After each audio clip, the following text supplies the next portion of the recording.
At just 7 years old, my next guest had her first seizure. From there, they developed in frequency.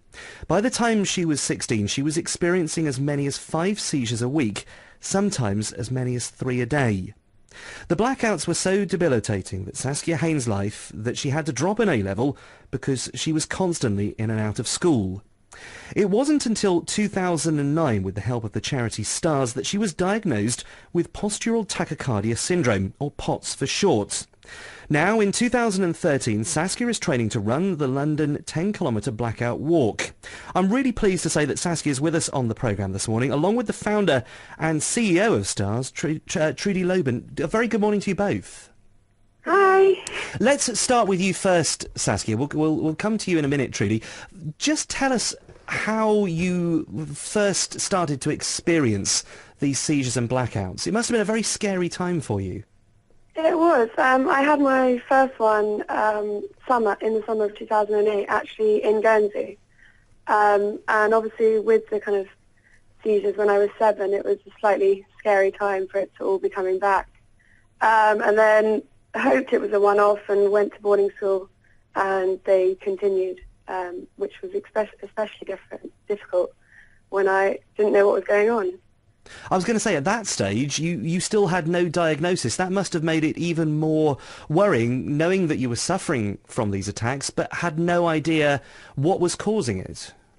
Yeah, I think it was especially difficult for my family and friends as well. When you're 16, you want to be normal and fit in, and it took about 9 months for me to get the right diagnosis after quite a few misdiagnoses. And I think especially for my family, it was very hard for them to help and go through it and not really understand as well what was happening. And how did the diagnosis come about? We know that it was thanks to the help of STARS that you were diagnosed with postural tachycardia syndrome. How was that diagnosis reached? It was actually a friend of my mother's. Had a daughter who had a similar thing. She wasn't having the seizures, but she was fainting. And she referred my mum to STARS, who printed out very, very useful leaflets and took it to my neurologist at the time, who was going down a wrong route, which he admitted. And so he referred me to Professor Matthias, who was the one to diagnose me correctly. Well, let's talk now to Trudy Loban. Trudy, it's a terrible story, the fact that it went undiagnosed for so long. How common are stories like that from your experience? Sadly, they're very common, and all too often we're receiving inquiries at STARS for people who are suffering with unexplained loss of consciousness, blackouts, fainting, and not being given the correct diagnosis. And for many, it is reassurance. But for others, such as Saskia, it's important that they have a correct diagnosis and that their symptoms are treated. And fortunately, Saskia is one of the lucky ones. People in the UK are very unaware of this disorder, despite it being quite common. And in young women, some estimates put the number of people with the condition as high as 1 in 100. And yet there are so few specialists. I have to admit that until I started looking at this story, I'd never heard of PoTS. It was not something that I'd even heard of. No, and we've only got a handful of specialists in the country, so it's important to be referred to one of those.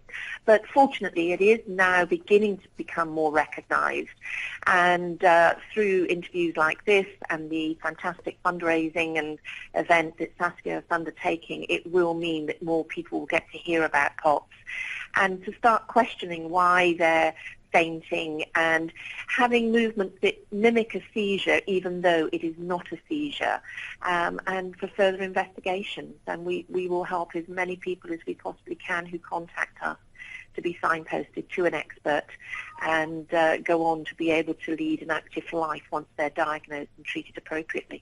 Saskia, we'll come on to the challenge that you've set yourself in a minute, but like anything, the diagnosis is only the start of the solution. What did the treatment involve for you? How quickly were you able to say, I think I'm getting better?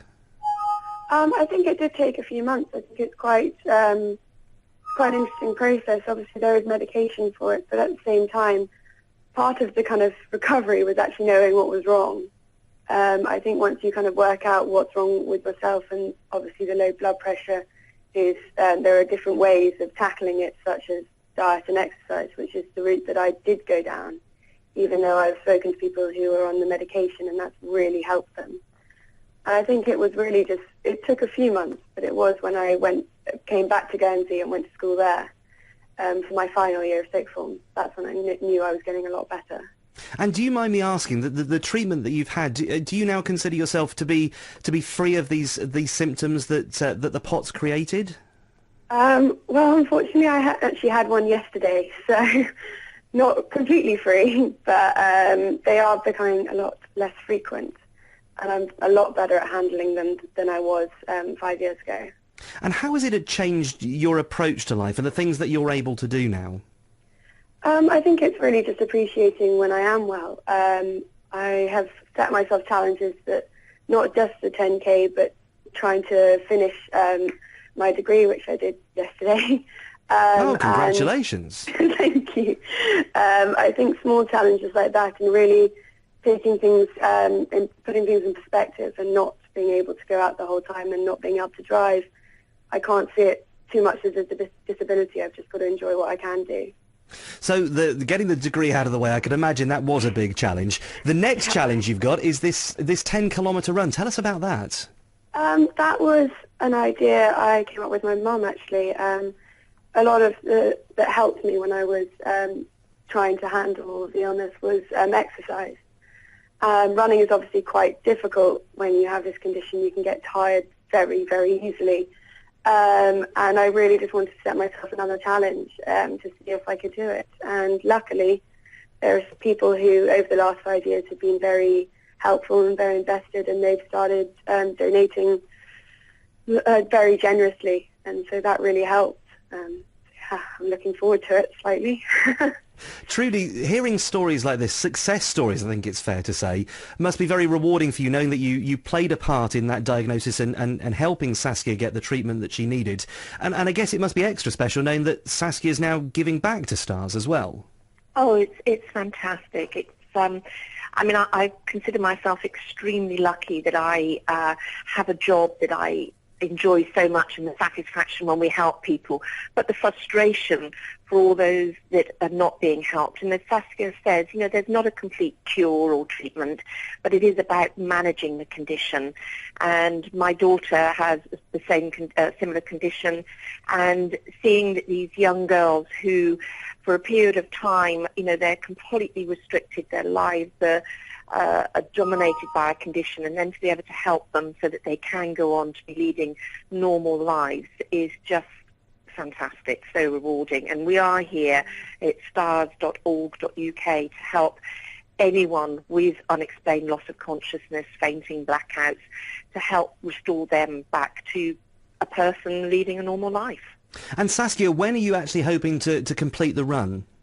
I'm aiming for under an hour. I think I actually Wow. put 58 minutes. I'm running with my brother and my best friend, so they are being very, very supportive. And do you know at this stage how much you're hoping to raise for Stars? Well, I was hoping originally £500, and I've actually raised 1,155. So Wow, that's it's over. That's a brilliant total, and I'm sure that it will be reassuring to anyone who sees what you're doing and hears about the challenge, who have a similar condition, to know that you've found a way of living with it, managing the condition, and that you're able to set yourself these challenges and see them through. It's a great story. Thank you. Saskia Haynes and Trudy Loban, thank you very much for joining us this morning. Saskia, just remind us when you're actually doing the run. 9:30 on Sunday. Well, the best of luck. We look forward to hearing that you've done it in your hours target. It's a great story. Thank you for sharing it with us this morning. Saskia Haynes and Trudy Loban. Trudy is the founder and CEO of Stars. Saskia, as we were hearing there, has the condition postural tachycardia syndrome, a condition that she's coping with and has learnt to live with, and she's now planning to run this 10-kilometre race in honour of Stars and to raise money for Stars, a great total, £1,155 this Sunday morning.